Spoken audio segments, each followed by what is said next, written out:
राधे। आज हम बात करने जा रहे हैं आने वाली एकादशी जो 24 अगस्त को है। यह एकादशी का महत्व क्या है, क्या इसका फल रहता है और इसका व्रत क्यों करना चाहिए, इसको व्रत को करने का क्या फल है। श्रावण मास में शुक्ल पक्ष में यह पावन एकादशी पुत्रदा एकादशी के नाम से जानी जाती है, जिसके यहाँ पर संतान सुख नहीं रहता है और नियम के साथ में व्रत करे, संकल्प लेकर के, तो उसके यहाँ पर अवश्य ही पुत्र की प्राप्ति हो जाती है। जो पुत्र सुख चाहता है वह ये व्रत अवश्य करे ताकि हमारे घर में, हमारे गृह में संतान सुख प्राप्त हो। और एकादशी का पारायण, इन 5 वस्तुओं का हमको विशेष ध्यान देना है। सबसे पहले हम बात करते हैं कि एकादशी महत्वपूर्ण क्यों है। यह श्रावण मास के शुक्ल पक्ष में एकादशी व्रत पुत्रदा एकादशी के नाम से जाना जाता है। जिसके घर में संतान नहीं होती है, जिसके यहाँ पर पुत्र नहीं होते हैं, यदि वह इस दिन व्रत करता है तो उसके यहाँ पर अवश्य भगवान नारायण कृपा करते हैं और पुत्र की प्राप्ति हो जाती है। भाद्रावती नाम की एक नगरी है, उस नगरी में एक राजा थे जो धन और ऐश्वर्य से संपन्न थे। सारी प्रजा उनके राज्य में सुखपूर्वक जीवन यापन करती थी, नहीं थी। जब राजा के यहाँ पर संतान नहीं थी तो राजा बड़े चिंतित हुए। वह राजा संकेतुमान नाम से विख्यात हुए, जिनकी पत्नी का नाम शैब्या था। वह धन ऐश्वर्य से संपन्न थे। एक दिन सोचते सोचते इतने सोच गए कि वह अपने प्राणों का त्याग करने के लिए भी समर्पित हो गए कि अब मैं अपने प्राणों का त्याग करूंगा। प्राणों का त्याग करना उचित नहीं है, इसलिए वह एक दिन दोपहर के समय में अपने घोड़े पर सवार होकर के और जंगल की ओर गए। और जब वन में जाकर के देखा कि हाथी, शेर, बंदर, भालू, चीता सभी लोग परस्पर विचरण कर रहे हैं, तो वह विचरण करते करते सोच रहे हैं मन में कि जिस प्रकार जी आप अपने परिवार के साथ में विचरण कर रहे हैं, क्या मैं अपने जीवन में कभी अपने पुत्र का सुख प्राप्त नहीं कर पाऊंगा? क्या मैं पुत्र सुख से वंचित रहूंगा? और इनकी इच्छा तो थी, इनके पितरों की भी इच्छा थी, क्योंकि पितृ तृप्त नहीं हो पा रहे थे। यदि जिस कुल में संतान नहीं होती है उस कुल के पितृ जो हैं वह तृप्त नहीं होते हैं।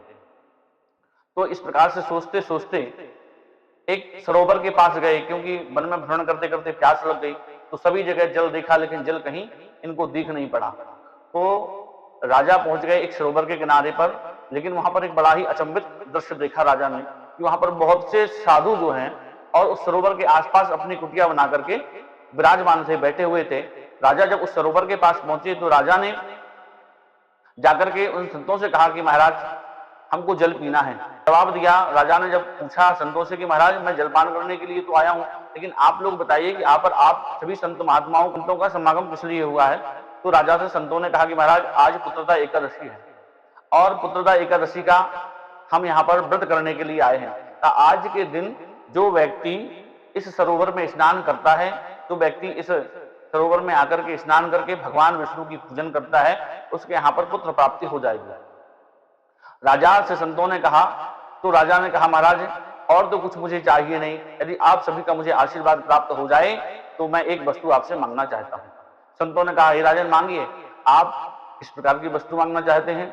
तो राजा सुकेतुमान ने कहा कि मेरे यहाँ पर भी कोई संतान नहीं है और चाहता हूं कि मेरे यहाँ पर भी कोई संतान हो जाए। तो संतों ने सुकेतुमान से कहा कि राजन आज के दिन यदि आप इस सरोवर में स्नान करके सपत्नी और एकादशी का व्रत करते हैं, एकादशी व्रत रखते हैं, भगवान विष्णु की सेवा करते हैं, पूजन करते हैं, तो आपको अवश्य ही आपके घर में पुत्र की प्राप्ति होगी।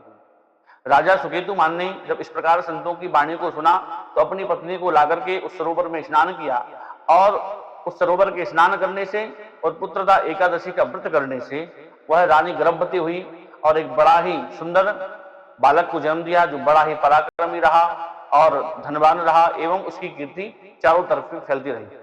आज एकादशी का व्रत है, इसका महत्व क्या है कि जो एकादशी व्रत करता है उसके यहाँ पर संतान की प्राप्ति होती है एवं श्रीमन नारायण की कृपा उसके जीवन में सदैव बनी रहती है। इसलिए सज्जनों, जिसके यहाँ पर पुत्र की प्राप्ति न हो, पुत्र न हो, जिस घर में संतान न हो, वह एकादशी का व्रत करें और इस पुत्रदा एकादशी का व्रत भगवान नारायण को समर्पित करें, उसके यहाँ पर अवश्य ही संतान की प्राप्ति हो जाएगी।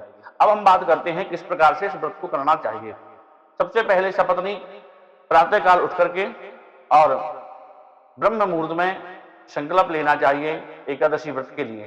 तो सबसे पहले स्नान, अपनी क्रियाओं से निवृत्त होकर के स्नान आदि करके पूजन की पूजन के स्थान पर जब आप बैठे तो उस पूजन के स्थान पर बैठ करके आप भगवान विष्णु के सामने संकल्प लें कि आज हम पुत्रदा एकादशी का पूजन करेंगे, व्रत करेंगे, नियम करेंगे, आपकी कृपा हमारे ऊपर बनी रहे।